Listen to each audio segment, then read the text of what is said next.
I'd like to return and end where I began, that we are educating persons in their totality, intellectually and morally.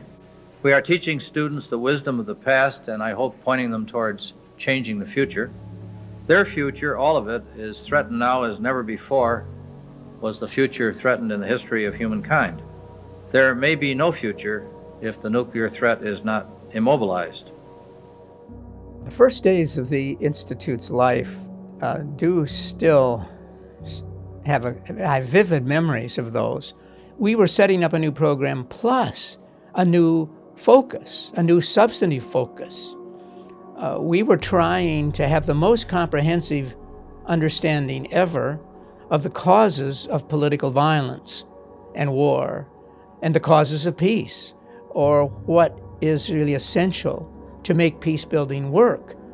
Trying to control the nuclear world has been with Kroc, sometimes at highs, sometimes at lows, over 35 years, and I think that's very important. I also think that what's very clear is that the program that was created so that we would get students from countries to come and build a new peace and world order. I think we can find ways in which the unity of Kroc and its diversity of both its students, its messages, and the strengths of its areas of research and practice can continue to lead many global institutions at the educational level in what we can be and what we should be doing in peace studies at the college and university level.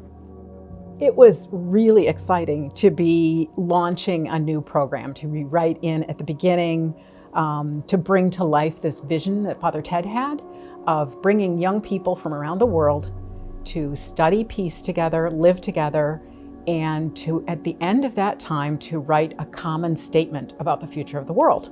I think so much of the strength of the Kroc Institute has come from what we've learned from our students and our alumni over time. And I hope that we'll continue to be listening to them, learning from them, be challenged by them to grow in new ways, to be more inclusive and welcoming of really diverse perspectives that we would never have thought of. There are things that we teach and talk about now that weren't part of our agenda 35 years ago. And it's exciting to see how that's grown and how we have learned from the students and from the alumni as much as they've learned from us. And I hope that that can really continue in the future.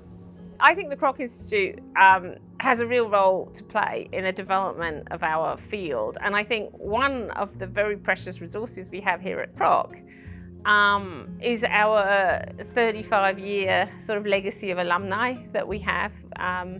At our conference 2 years ago, we had alumni come from all over the world, and they are just doing the most incredible work. And it's very practical work, it's very kind of hands-on, very applied. You know, people who are really implementing the ideas that, you know, researchers like me sort of cook up in our offices or during our field work, but then to see people that have been in your class go out and get jobs in areas where they can use some of those ideas to actually help people. That is such an incredible thing to see. A whole array of what Kroc studies and has expertise in is absolutely essential to the vision of this school. Our mission is integral human development, and that focuses on the dignity of every person and the person understood fully as a whole. And what does it mean to ask about the flourishing of individuals around the world, their communities? Without justice and peace, as Father Ted would say, without those two working together, then nothing else really can be accomplished. And it's not just about, as we know at Kroc, it's not just about mitigating conflict or stopping the shooting. It's about a deeper long-term transformation of societies away from conflict, or violent conflict, I should say. So over the first 35 years, we came a long way in the Peace Institute to understanding really what long-term building of peace is. And in the next 35 years, we have to figure out how to do it step by step, and we're on the way there already. So when Father Hesburgh envisioned the creation of an institute for peace studies, he thought about the idea of bringing in here to the United States and to Notre Dame, to campus, peace builders from all over the world who would study here the field of peace studies and later would be able to return to their home countries and form a network of peace builders. And his vision of creating that kind of a network has actually been realized. We have now a network of over 1,800 alumni who form this network of peace builders who cooperate with each other, who share information, support each other's work. So from that perspective, his vision of establishing this Peace Institute and creating this network has really been effective and has been realized. I can't imagine this program in any other institute around the world, because only the Kroc Institute you have the combination of strategic peace building and the commitment to really not just teach, but also foster the scholar practitioner of peace building. What has been, I think, the most valuable thing for me in working in this program for 12 years is just seeing what our undergraduates have done.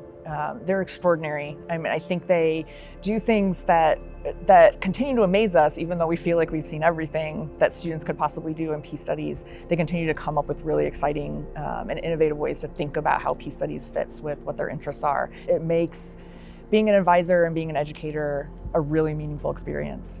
You know, what I remember about Kroc is it's made up of people who are committed to students in the program, whether that's the master's program or the PhD program. I think that's what really distinguishes Kroc from any other field, because the purpose is to build, cultivate, develop scholar practitioners that make a difference not just in the academia, but also in the real world. For me, peace studies is an attempt to take broader lenses to try to think about causes of human suffering. To my knowledge, the peace studies PhD program at Kroc is the only one that allows us to both study our own disciplines, to earn a PhD in political science in my case, and to explore interdisciplinarity within the peace studies program. So we become both great scholars in our home disciplines and peace studies scholars. I would say my colleagues in peace studies, the other students, are the most insightful and diverse group of students that I've had the pleasure of meeting here on campus. And they bring their wealth of knowledge from across the nation, across the world, as well as their distinct disciplinary backgrounds, political science, American studies, art history, and bring those into the class in a way that very few other classes and very few other departments have allowed me that sort of interaction, that interdisciplinary interaction and intercultural interaction. What I really noticed from the day one, that we are so diverse, and somehow we have this vibe of being friends. We are very close to each other. Among the whole cohort of like 34 people, but even our peace studies concentration at Kroc, we are 15 of us, and they are very close. Even though we don't agree on many issues, but somehow we find this connectedness to each other, even though we don't agree. And I think that's the whole point of peacemaking. It's when you don't agree on certain things, but you still connect. My hope is that as we go out as the children of the Kroc Institute, that we are doing the type of work to make our professors proud, that we are lifting up this banner of peace, no matter how we define it, no matter where we are in the world, but that we're stepping into those never moments, and we're doing the work they have trained us to do, that we are becoming the scholars that they had always hoped, and then we're helping to train the next generation of scholars in that same vein. I think the world is ready for academic knowledge with practical applications for groups, for NGOs, for companies, for government institutions, for international institutions. But I think right now the world, as I said, is ripe for a discussion about inequality and all the different forms of violence that it unleashes. I hope that in the next 35 years, the Kroc can focus on that and generate incredible academic knowledge that has practical applications for everyone all over the region.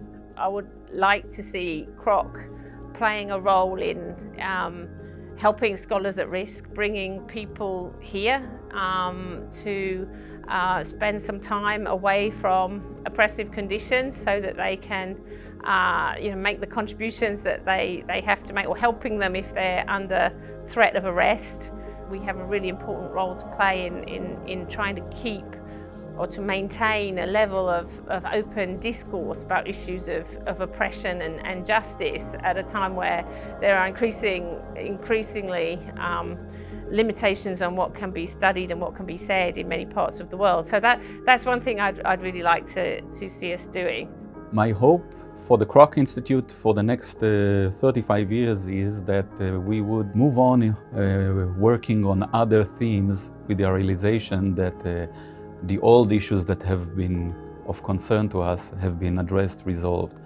To give you one example, nuclear weapons and nuclear threats. This has been the prime reason for the establishment of the Institute 35 years later, and we are still engaged with this threat of a nuclear war. I'm hopeful that 35 years from now, this will not be a concern for us.